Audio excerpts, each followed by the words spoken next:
you hate the idea of people always calling you like strawberry generations and all those? I actually wouldn't deny that. I would say actually it's not our fault or anything, but maybe because of the information that we actually get. Personally, I love strawberries. I mean, it's also one of the expensive food we have. Yes, it is.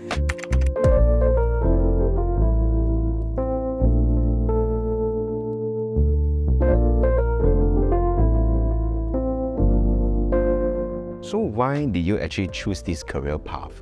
I would say I just wanted to experience what is it like to be in the IT or tech industry, because it's quite different from what I've studied previously, and I think it's also a good experience and exposure for me to at least experience this industry before I actually decide further. That made me curious about what you study actually.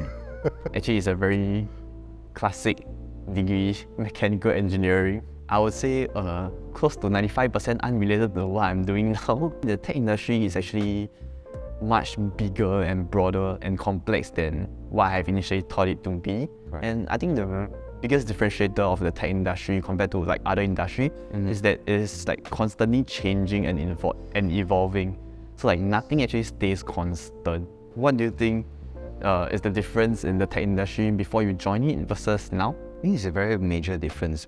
Back in the time when I joined the company, Instagram is still not being used and we don't have TikTok and all those. So even like recent days, we are all talking about AIs and like open chat GPT and all those. We have to be fast, like we have to be fast learning, like what are some of the new things that we have out there and all those. It's also one thing in life that we should never stop learning. We have so much things to learn. Do you hate the idea of people always calling you like strawberry generations and all those? I actually wouldn't deny that. I would say actually it's not our fault or anything, but maybe because of the information that we actually get and like the connectivity between different regions. When we get exposed to so much more information compared to last time, the things that we know and the things that we are aware of is different from what the older generations are actually exposed to last time. Personally, I love strawberries. I mean, it's also one of the expensive food we have. Yes, it is. What do you think are important qualities for a leader, and how do you actually cultivate them? I mean, not all projects will be smooth sailing and not everything will always be like as planned.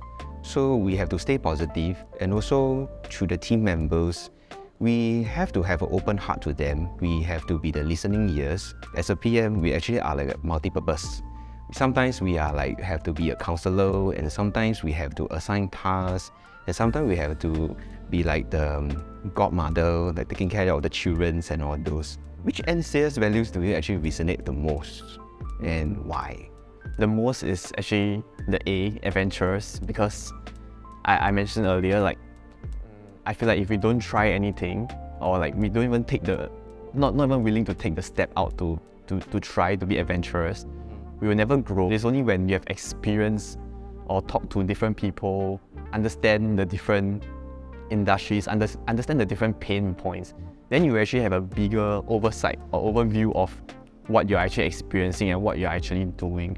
But personally, I think another value that aligns quite well with me would be the ownership, because it's only when we take ownership in what we do, it is then we find the pride and the value, then we actually understand what we are actually doing for anybody, be it for internal stakeholders or external clients. What is one advice or some advice that you have for someone in their 20s or let's say early 30s who wish to climb like the corporate ladder like you did? There's this saying by one of my boss that to treat your project or your task as your own business. Because when it is your own business, then you will treat it like your own babies, and then you excel in it and you put more attention to it as well. It's really getting to hear all the honest feedback, because I think I mentioned earlier the qualities I think is very important for a mentor. It's like very, very candid and honest feedback, because that's how we can learn from each other and help to grow each other as well. That's great, because we don't get to have these kind of opportunities as well. Then actually behind the curtains, we're actually learning from one another. Let's stay in touch. See each other in the office. Yep. Or in the gym.